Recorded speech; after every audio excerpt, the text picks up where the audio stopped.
अस्सलामुअलैकुम and welcome back friends.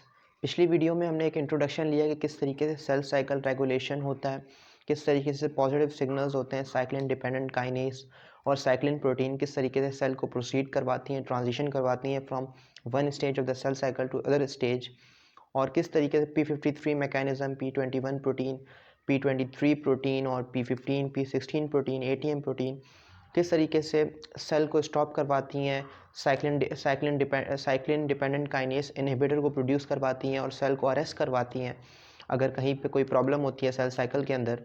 तो हमारी जो सेल साइकिल है इसके अंदर कुछ स्टेजेस आते हैं जहाँ पर सेल खुद चेक करता है।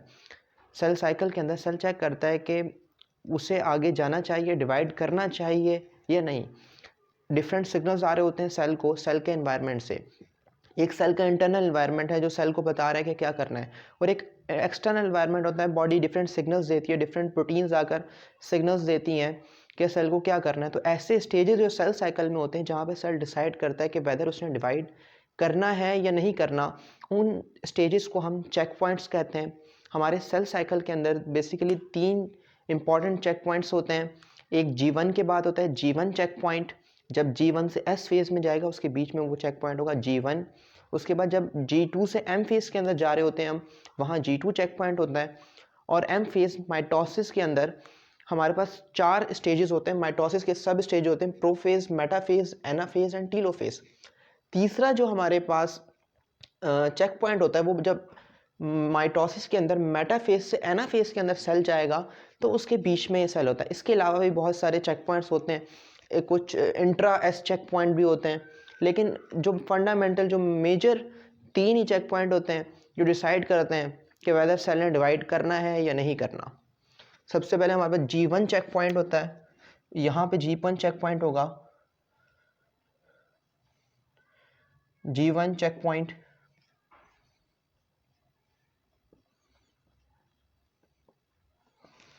यहाँ पर G2 चेक पॉइंट होगा जब वो G2 सेल माइटोसिस के अंदर एंटर करेगा।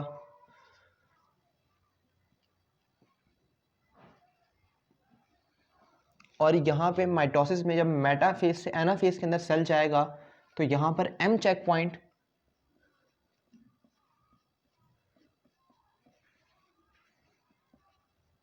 या स्पिंडल चेक पॉइंट भी हम इसे कहते हैं।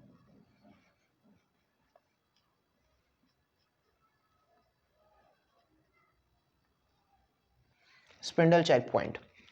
G1 चेक पॉइंट पे सेल क्या चेक करता है देखते हैं हम।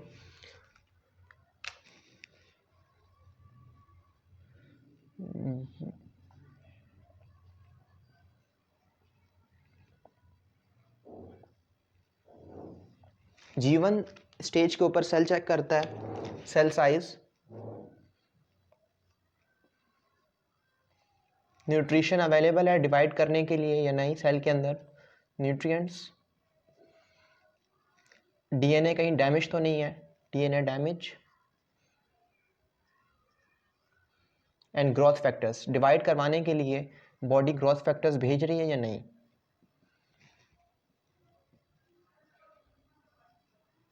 ग्रोथ फैक्टर्स यानी कि G1 स्टेज पे हम देखते हैं कि सेल का साइज चेक किया जाएगा, न्यूट्रिशन अवेलेबल है या नहीं है। उसके बाद हम देखेंगे डीएनए डैमेज तो नहीं है या ग्रोथ फैक्टर्स है।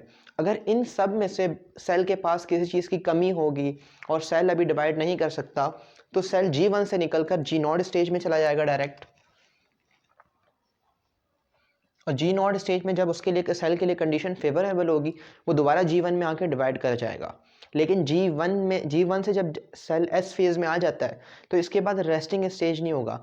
वहाँ पे अगर G1 में सेल है फॉर सपोज और उसका डीएनए डैमेज है और तो वो G0 में चला जाएगा डायरेक्ट, और G0 में जाकर अब वो डिवाइड नहीं करेगा अपनी पूरी लाइफ स्पैन तक, तो हमें उससे कोई मसला नहीं। लेकिन अगर सेल आगे आ जाता है, S फेज़ में आ जाता है, अब सेल G0 स्टेज में दोबारा नहीं जा सकता।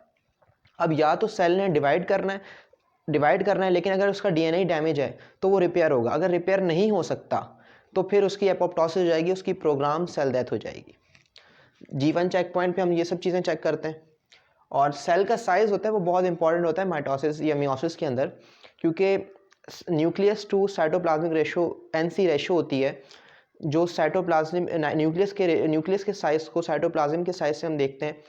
तो ड्यूरिंग द सेल डिवीजन ये रेशियो ज़्यादा बढ़ जाती है, क्योंकि हमें एक सेल से 2 सेल बनाने हैं, इसलिए न्यूक्लियस का साइज़ ग्रो करता है बहुत, क्योंकि उसमें हमारे पास 2 न्यूक्लियस 2 जेनेटिक मटेरियल बनने हैं।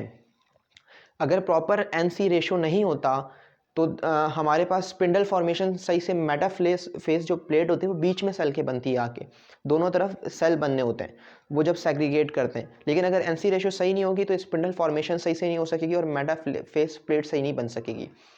अगर हम G2 चेक पॉइंट देखें तो G2 चेक पॉइंट में हमारे पास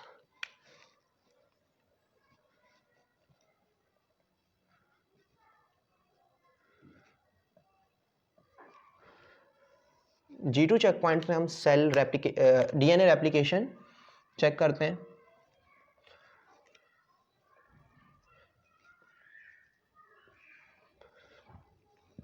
और DNA इंटेग्रिटी,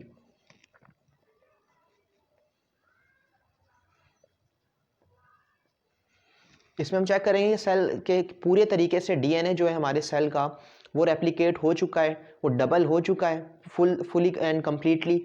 और DNA इंटेग्रिटी में हम चेक करते हैं कि अगर एक तरह का DNA एक सेल में था तो उसमें उसी तरह का DNA होना चाहिए। ये नहीं है कि अगर स्किन के ऊपर माइटोसिस हो रही है तो DNA इंटीग्रिटी बरकरार रखनी चाहिए, वही DNA होना चाहिए जो स्किन के सेल्स के अंदर है। ये नहीं है कि उसमें किडनी का DNA आ जाए, किडनी सेल्स में जो हमारे पास DNA प्रेजेंट है।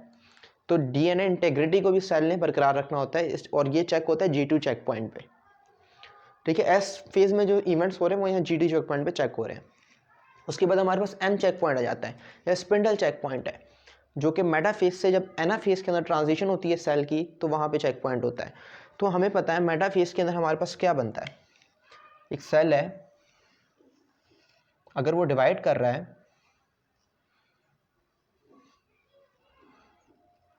सेंट्रोसोम है, यहाँ से स्पिंडल फॉर्मेशन है,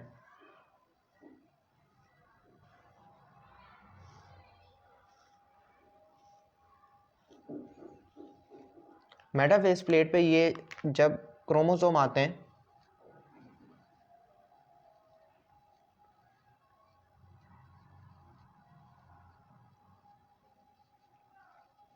समझ लो क्रोमोसोम है, ये आके मेटाफेज प्लेट पे जब अटैच हो जाते हैं तो ये ट्रांजिशन जब इस सेल से उसमें होगी वो चेक करते हैं कि स्पिंडल्स के ये जो माइक्रोट्यूब्यूल्स की जो माइक्रोट्यूब्यूल जाकर अटैच कर रहे हैं इसके ऊपर फुली तरीके से जो क्रोमोसोम है वो अटैच हो चुके हैं और मेटाफेज प्लेट पे वो प्रॉपर तरीके से अलाइन हो सकें ताकि एनाफेज के अंदर वो अपोजिटली मूव कर सकें। तो ये 3 चेक पॉइंट्स होते हैं, G1 check point, G2 check point, and then there is spindle checkpoint or the M checkpoint.